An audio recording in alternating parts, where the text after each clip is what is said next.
vous avez en permanence le truc du trou de la Sécu. Nous sommes en pure propagande. En pure propagande. Lorsque l'on dit que Macron a renoncé à la réforme parce qu'il ne fait pas la retraite à point, pas du tout. Il n'a pas renoncé à la réforme du tout, puisqu'il supprime les régimes spéciaux, qui sont précisément ces régimes de droit au salaire continué, qui ont servi de modèle en 1946 pour l'étendre à l'ensemble du privé. Bernard Friot, je me tourne vers vous, bonjour. Vous êtes sociologue et économiste et vous avez à plusieurs reprises étudié, réfléchi à travers divers ouvrages du concept du travail, du salariat. Vous avez d'ailleurs reçu aux médias pour parler de ça et vous avez pu théoriser le salaire à qualification personnelle ou salaire à vie. Et on va pouvoir également discuter avec vous de tout ça. On évoquera donc cette conception du travail, du salariat, d'utilité économique, de valeur, etc.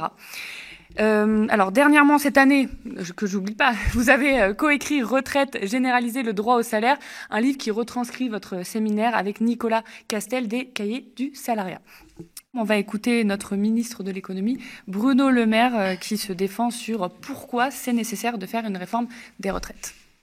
Il faut aussi savoir décider en politique. Et quand on a une conviction, la mienne, elle est forte, elle est faite depuis très longtemps, qu'une réforme des retraites est nécessaire pour garantir la prospérité du pays, à un moment donné, une fois que la phase de dialogue indispensable est passée, il faut décider, c'est notre responsabilité et c'est notre mandat. Alors, est-ce que cette réforme, elle est nécessaire ? Je pose la question à vous deux. Peut-être, Bernard, vous voulez commencer. Est-ce que vous pensez que cette réforme est nécessaire quand on écoute notre ministre de l'économie ? Elle est nécessaire pour la classe dirigeante, bien sûr, parce que notre système de retraite est très simple. Et dans le livre dont vous avez parlé, qui renvoie au séminaire de réseau salarial à la Bourse du Travail, écrit avec Nicolas Castel, retraite généraliser le salaire, le droit au salaire, nous montrons la grande simplicité de notre régime de retraite. Notre système de retraite, sur les 340 milliards de pensions qui sont distribuées, vous en avez 250 qui relèvent de la même logique, qui a été impulsée en 1946 à l'initiative des ministres communistes, en particulier Ambroise Croizat, et qui fait de la retraite la continuation d'un salaire de référence. On ne tient aucun compte des cotisations dans ces 240 milliards, on ne tient aucun compte des cotisations. Ce n'est pas du tout la contrepartie de cotisations passées, la retraite absolument pas. C'est la poursuite d'un salaire de référence. Alors, le salaire des 6 derniers mois qui sont les meilleurs dans la fonction publique, et par imitation en 46 de la fonction publique, le salaire des 10 dernières années, transformé en 72 salaires des 10 meilleures années dans le privé, et avec une modulation selon la durée d'activité validée.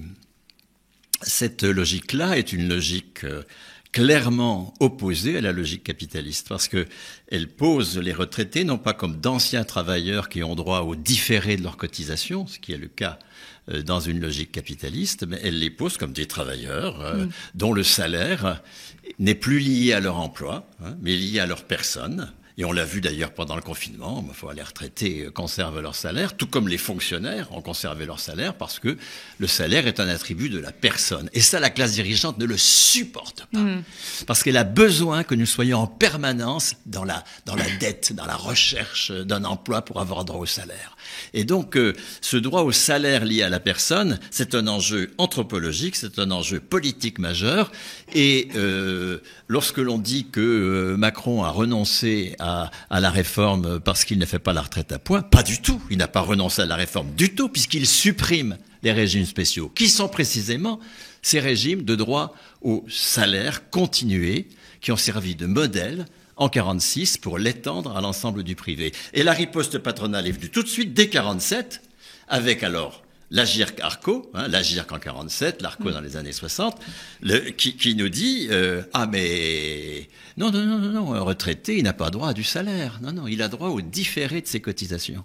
C'est un enjeu anthropologique majeur. Ben justement, cet enjeu du travail, etc., on aura l'occasion d'y revenir juste après. Je voulais vous poser une question. Est-ce qu'on peut vraiment parler de déficit dans la mesure où les recettes des administrations de sécurité sociale sont supérieures aux dépenses, mais que l'État impose régulièrement une dette dont elle n'est pas responsable? C'est ce qu'a montré Nicolas Da Silva dans ses tweets, et il sort bientôt un livre, La bataille de la Sécu, en octobre, qui va détailler tout ça. Donc du coup, avec ces données-là que Nicolas Da Silva nous présente, est-ce qu'on peut vraiment parler de déficit, Bernard Friot? Je vous pose la question. Non, mais le déficit, c'est un mensonge permanent depuis que le régime général de sécurité sociale existe. Encore une fois, le régime général de sécurité sociale, il change le statut de la personne en attribuant du salaire à des gens qui n'ont pas d'emploi. Et ça commence avec les allocations familiales qui, en 46, sont du salaire pour des parents, la retraite qui devient du salaire pour des retraités, le statut de la fonction publique qui est le modèle de ce dispositif, les salariés à statut des entreprises publiques, etc. Toute cette conquête-là énorme a été, mais immédiatement, contesté au nom du déficit dès le débat parlementaire de 49, etc., etc. Et le bouquin de Da Silva, montrez-le parce que c'est un bouquin fondamental, effectivement, la bataille de la Sécu pour une histoire du système de soins, de santé. Le bouquin de Da Silva montre éloquemment que quand on fait les comptes de la protection sociale, mais ils sont excédentaires jusque dans les années 2000. Donc, et pourtant, vous avez en permanence le truc du trou de la Sécu. Nous sommes en pure propagande, et il faut arrêter d'attribuer la moindre foi à ce qui se raconte, y compris à ce que le corps raconte, parce que le corps dit des tas de bêtises aussi, il faut bien le dire. Le Conseil d'orientation des retraites. Et vous, Bernard Friot, du coup, pour vous, c'est quoi l'objectif là d'Emmanuel Macron par rapport au fait que ça divise et qu'il veut continuer à l'imposer? Ça, je n'ai pas d'opinion sur les procédures parlementaires qu'il veut utiliser, mais qu'il veuille éliminer le débat, à coup sûr. Mais ça, c'est pas la première fois. Et quand il fait des débats, on sait ce que c'est. Le grand débat, oui. C'est d'immenses monologues. Donc c'est totalement sans intérêt de toute façon. La carotte pour faire passer la réforme, c'est cette pension minimale à 1100 €. Mais on se rend compte qu'en fait, il faut quand même avoir une carrière complète. Et c'est des conditions assez restrictives qui font que les plus précaires, on a estimé à 20%, n'auront même pas accès à ce minimum. Donc ça, c'est souvent... Chaque réforme des retraites, il y a toujours eu un alibi social. Il y a toujours eu quelque chose qui justifiait le passage de la mesure austéritaire en fait. Aujourd'hui, oui. Et je pense qu'il faut ajouter que, de toute façon, 40% des personnes de plus de 62 ans ne sont pas en emploi, et que obligés à reculer l'âge d'entrée en retraite, ça n'est pas augmenter la durée du travail, absolument pas. Où on les mettrait, ces gens qui sont actuellement au chômage dans la logique capitaliste, qui génèrent le chômage, au contraire. Non, il s'agit de faire l'inverse de ce qui s'est passé au début des années 80, quand on constate que de toute façon c'est des chômeurs, transformons-les en retraités, d'accord ? On fait l'inverse, et on crée ainsi une précarité chez les 62-65 ans qui ne sont de toute façon plus en emploi stable pour 40% d'entre eux et qui vont être une force de travail totalement malléable pour l'ubérisation, pour toutes ces formes d'emploi, ce paiement à la tâche que le capitalisme impose aux jeunes dans cette période funeste de l'insertion où entre 18 et 35 ans on s'insère, comme on dit, c'est-à-dire qu'on n'accède pas au statut de salarié normal. Et là, il s'agit de faire la même chose. Entre 62 et 65 ans, on aura des gens qui ne seront plus dans l'insertion, mais ils seront dans la même logique de refus du statut de salarié. Vous écrivez quand même, parce que ça reste dans l'idée, qu'on va passer de 3/4 de pension salaire continué versus à 1/4 de pension revenu différé. Donc, je vous cite, la majorité des régimes de retraite aujourd'hui sont dans une logique de poursuite du salaire, vous aviez commencé à le dire, qui est en conflit avec la logique du différé des cotisations, encore aujourd'hui minoritaire, mais promue par la contre-révolution capitaliste menée depuis 30 ans sous le nom de réforme des retraites. Alors même si ce système de points pour l'instant n'est pas maintenu, est-ce que vous pouvez un peu nous expliquer cette vision du différé et des cotisations ? Mais bien sûr, encore une fois, lorsque Croizat transpose dans le secteur privé la situation des fonctionnaires. Les fonctionnaires, ils sont titulaires de leur qualification et donc titulaires de leur salaire jusqu'à la mort. C'est pour ça que la pension, c'est la poursuite du dernier traitement. Lorsqu'il transpose cela, en faisant de la pension la poursuite d'un traitement de référence, qui est celui des 10 dernières années à l'époque, mais dans son esprit, il s'agissait ensuite de passer aux 5 dernières, enfin, etc., bien sûr,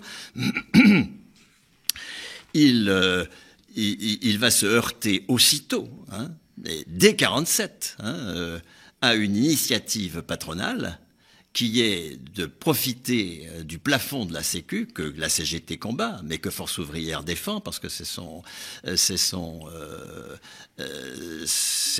gagne-pain, je dirais, de créer des régimes complémentaires autour de la GERCARCO.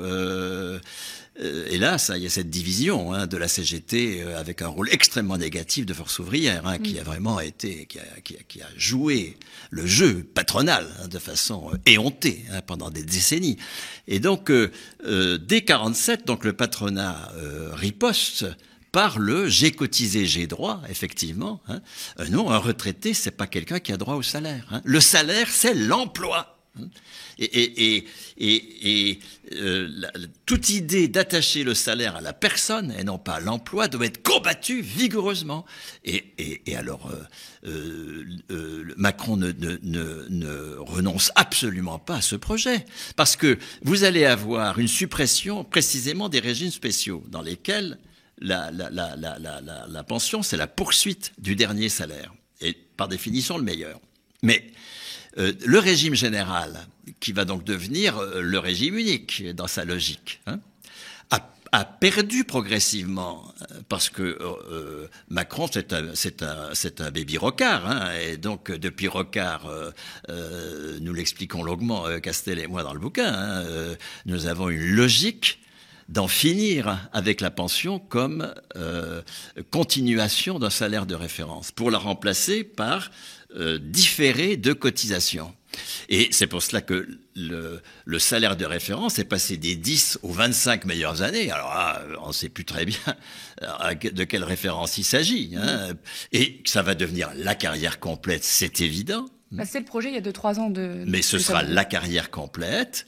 Et puis progressivement, ce ne sera plus le salaire de référence, qui de toute façon aura perdu de son sens, puisque ça va être le salaire moyen de carrière, avec, pour les femmes en particulier, ou pour tous ceux qui ont des carrières discontinues, un salaire d'une utilité considérable, et ça va être les cotisations qui vont être évidemment le fondement des pensions. Donc, en aucun cas, ça, il faut le dire avec fermeté, Macron ne renonce à son projet, et son projet, c'est d'en finir avec le droit au salaire en dehors de l'emploi. Or, c'est fondamental. Si nous voulons construire le communisme, il faut si nous voulons faire la rupture écologique. Si mon salaire dépend de mon emploi, moi, j'irai pas faire la morale écologique à des gens qui défendent leur emploi, fût-il de merde, parce que leurs droits sont liés à leur salaire. Leurs droits sont liés à leur emploi. Il faut déconnecter le salaire de l'emploi. C'est ce qu'on a commencé avec les fonctionnaires, c'est ce qu'on a commencé avec les retraités, et c'est ce qu'il faut généraliser à tout le monde de 18 ans à la mort. Et c'est cela que Rocard, le couple Seguin-Rocard, qui initie la réforme des retraites, veut mettre à bas. Et il y a une immense continuité depuis 30 ans dans la réforme, et Macron continue ce que son maître Rocard lui a inculqué. Justement, au-delà de la retraite concrète, c'est ce que vous commencez à dire, ce sont de véritables visions de la société et du travail qui s'opposent ici dans le fond du débat de la réforme des retraites. Et c'est en ça aussi que le débat est si important et que ça concerne tout le monde. Donc votre livre, Bernard, est une sorte de compilation de conférences sur le thème agité du travail. On va revenir dessus. Alors qu'en même temps, le débat en France a été porté par Fabien Roussel, en tout cas commencé par Fabien Roussel ces derniers temps, secrétaire national du Parti communiste français, qui défendait pendant la fête de l'UMA une gauche du travail plutôt qu'une gauche des allocations, phrase qui a bien sûr provoqué des réactions. Fabien Roussel s'en a expliqué quelques jours plus tard sur France Info, on va regarder. Le chômage, le système capitaliste entretient un système qui repose sur du chômage, des revenus de substitution, qui permet de faire pression sur le travail, sur les conditions de travail et sur les salaires. Je dis donc que la gauche et l'ambition que nous devons avoir pour le pays est de garantir à chacun de trouver sa place dans la société, de redonner du sens au travail, et de garantir à chacun un travail, une formation, un salaire. On continue, nous, avec Bernard. Donc, comme je disais, cette réforme des retraites ouvre vraiment un débat sur la conception du travail. Est-ce que vous voulez un peu réagir à ce que Fabien Roussel a déclaré avant France Info et aussi sur France Info? Ben, si vous voulez, le travail en tant que tel n'a pas de valeur anthropologique, sinon vive l'esclavage. Ce qui a valeur anthropologique, c'est la souveraineté sur le travail. C'est que nous décidions sur ce qui a valeur. Le travail, c'est la partie de l'activité qui est réputée avoir valeur, produire de la valeur économique. C'est à nous de décider. Et pour que nous puissions décider, pour que le travail ait vraiment une valeur anthropologique, parce que c'est nous qui en décidons, il faut que nous soyons titulaires de notre salaire. Si nous sommes titulaires de droits liés à un contrat de travail, de droits liés à un emploi, mais nous allons fermer notre gueule. Comment est-ce que vous voulez entrer en conflit avec, je sais pas quoi, le collectif de votre entreprise, si vos droits dépendent du contrat que vous avez passé avec elle? Comment est-ce que vous allez pouvoir contribuer à définir ce que cette entreprise doit faire? Elle est peut-être en train de faire des choses totalement dangereuses du point de vue écologique. Comment est-ce que vous allez pouvoir intervenir comme travailleur pour faire bouger la production de l'entreprise? Comment vous allez pouvoir intervenir comme citoyen pour faire bouger l'organisation territoriale des emplois, si vos droits ne sont pas liés à votre personne? Or, les allocations de chômage, c'est le début d'une déliaison entre le salaire et l'emploi. On pose comme ayant droit au salaire des gens qui n'ont pas d'emploi. C'est un enjeu décisif, ce point. Oui. Nous sommes exactement dans la même logique que la retraite. Est-ce que des retraités ont droit au salaire? Est-ce que des parents ont droit au salaire? C'est la logique des allocations familiales telles que les reconstruit Croizat en 46 et telles que les détricote Rocca quand il crée la CSG en disant mais non, les parents n'ont pas droit au salaire, c'est pas des travailleurs, les parents ont droit à de la solidarité parce qu'il y a un coût de l'enfant. Et on va faire un impôt de solidarité, la CSG. Vous voyez, en permanence, la classe dirigeante veut absolument lier le salaire et le contrat de travail. Et tout ce qui, venant de la gauche, disqualifie toutes ces conquêtes du droit au salaire en dehors du contrat de travail est négatif. Il faut absolument, au contraire, aller plus loin que l'indemnisation actuelle du chômage, poser que nous sommes en permanence titulaires d'un salaire. C'est pour ça que vous estimez que le point de départ même des opposants à la réforme des retraites est en fait un mauvais point de départ parce qu'il tombe un peu dans ce piège du « j'ai cotisé, j'ai droit ». Ah, c'est clair que nous l'analysons très longuement avec Nicolas dans Retraite généralisée, le droit au salaire, le séminaire de la Bourse du Travail. Nous montrons comment, au cours des 30 années de la réforme, depuis la première mesure qui est prise par Seguin quand il indexe les pensions du régime général sur les prix et non plus sur les salaires, en 87, jusqu'à aujourd'hui, jusqu'à la bataille de 2019, vous avez une forme d'adhésion progressive des opposants à la réforme à l'idée du j'ai cotisé, j'ai droit, qui est la réponse patronale en 47 aux initiatives du j'ai droit au salaire lié à ma personne. Vos thèmes, ils reviennent souvent dans le débat politico-médiatique. Ruffin, dans cette polémique, a évoqué la question du sens du travail, notamment de créer des emplois, des fonctions liées à la transition écologique. Quelque part, votre idée de salaire à vie et de qualification à la personne, de sortir de cette utilité pour le capital, n'est-ce pas une manière de trancher en fait sur le débat travail, allocation, chômeur qu'on entend actuellement? Oui et non, parce que une fois que chacun est titulaire d'une qualification qui exprime qu'il est postulé comme en capacité, en responsabilité de la production. Ça devient un droit politique. À 18 ans, chacun devient titulaire de sa qualification, d'une qualification qui automatiquement, à 18 ans, quel que soit le passé scolaire, quel que soit le handicap, est le premier niveau de qualification, donc les 1700 € du salaire minimum, avec possibilité de monter en qualification par des épreuves.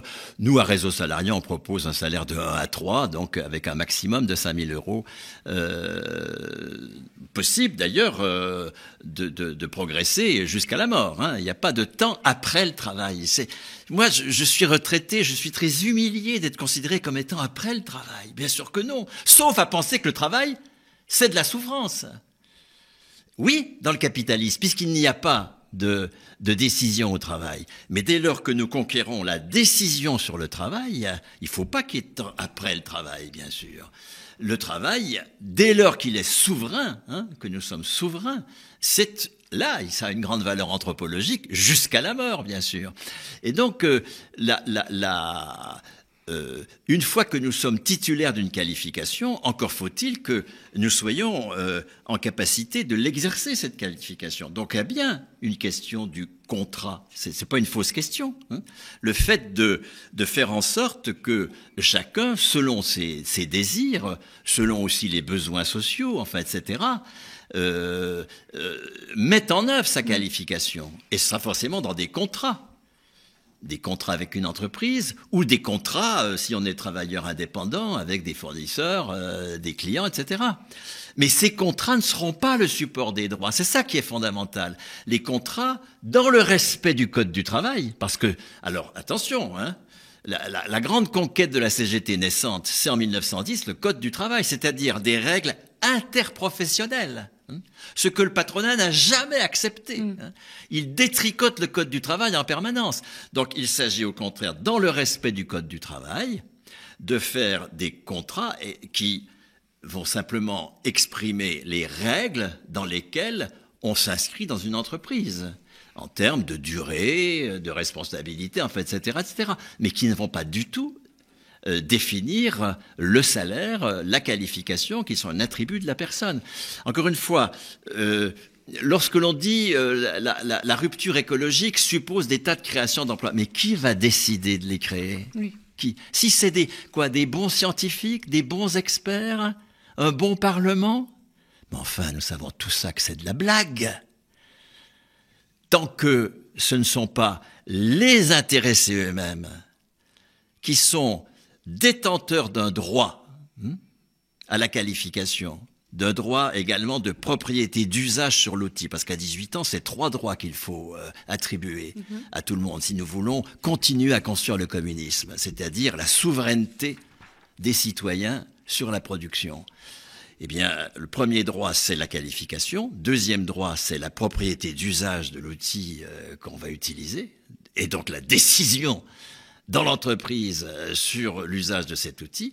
Et puis le troisième droit, c'est la codécision, là encore, c'est toujours dans la codécision bien sûr, sur des institutions macroéconomiques, sur la création monétaire par exemple, sur les décisions territoriales en termes d'implantation d'entreprises, etc., etc. Tout cela, ça doit être des droits politiques de la personne. Et la rupture écologique est absolument fondamentale. Si elle ne repose pas sur des initiatives des intéressés eux-mêmes, ça va être du post-keynésianisme, ça va être les grands dispositifs à la De Gaulle qui ont abouti au nucléaire militaire qui a complètement absorbé tous des besoins qui auraient pu être satisfaits autrement, etc., etc. Ça va être, je sais pas quoi, des dispositifs totalement bureaucratiques. Non. Que chacun soit soutenu par un service public de la qualification, non pas de l'emploi, mais de la qualification. Que chacun soit soutenu dans un service public de la qualification pour que sa qualification s'exprime dans des contrats, oui.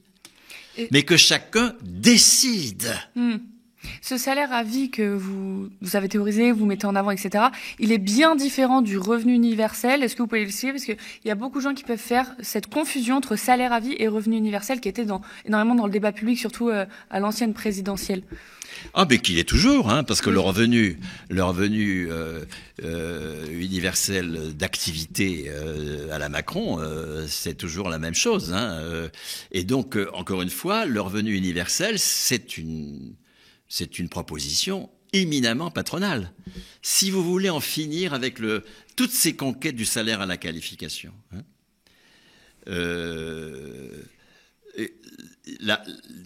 qui fait que pendant le confinement, les fonctionnaires ont conservé leur salaire, mais que ceux qui avaient un salaire à la qualification du poste dans le privé ont conservé 84% de leur salaire. Et heureusement que le salaire a précédé l'activité. C'est ça qu'il faut maintenant généraliser. Distribuer le salaire avant l'activité et non pas après. C'est pour ça que toutes les questions sur comment on finance, mais on finance par une création monétaire qui distribue des salaires à tout le monde et qui anticipe la production de valeur qui va être faite par les travailleurs en question. La seule avance qu'il faut faire dans la production, c'est les salaires. Toutes les questions que l'on pose, ah oui, mais comment on finance? Mais on finance par création monétaire. Une création monétaire sans endettement, hein, qui distribue des salaires. On n'a pas à rembourser cette situation du travail dans le capitalisme qui est endetté avant même de travailler, hein, c'est incroyable. Et puis qui est payé à la fin, une fois qu'on a cette inversion capitaliste complète. Donc, dans une proposition communiste, il s'agit de remettre les choses sur leurs pieds. Hein. 1, on distribue des salaires par une création monétaire sans endettement. 2, les travailleurs, effectivement, sont accompagnés dans la mise en œuvre de leur qualification. Mais la décision fondamentale, hein, sur l'emploi qui devient un emploi communiste, non plus défini par la subordination comme l'emploi capitaliste, hein, c'est la subordination qui le définit. L'emploi communiste, la décision de créer des emplois, etc., ça ne vient pas d'un bon État qui fait une bonne politique, c'est encore l'univers mental de la gauche, hein, y compris de la NUP. Il s'agit de poser la définition de ce qui est produit comme étant venant de la base. C'est pour ça que la base doit être dotée de droits politiques fondamentaux liés à la personne même du majeur. Merci beaucoup Bernard Friot. On aurait aimé beaucoup continuer cet échange, mais on doit laisser la place à nos camarades qui vont parler d'actu aussi, avec donc Nadia Thomas-Dietrich et Maëlys Kider, Nadia Lazouni, pardon. Je rappelle, si vous voulez aller plus loin, il y a Bernard Friot évidemment qui était déjà venu aux médias dans une émission La Grande H. Et puis il y a aussi le livre qui vient de sortir, enfin qui est sorti cette année, Retraite généralisée, le droit au salaire. Et il y a aussi donc La bataille de la Sécu de Nicolas Da Silva. Si vous voulez, encore aller plus loin, je vous remercie beaucoup d'avoir suivi cette première partie d'émission.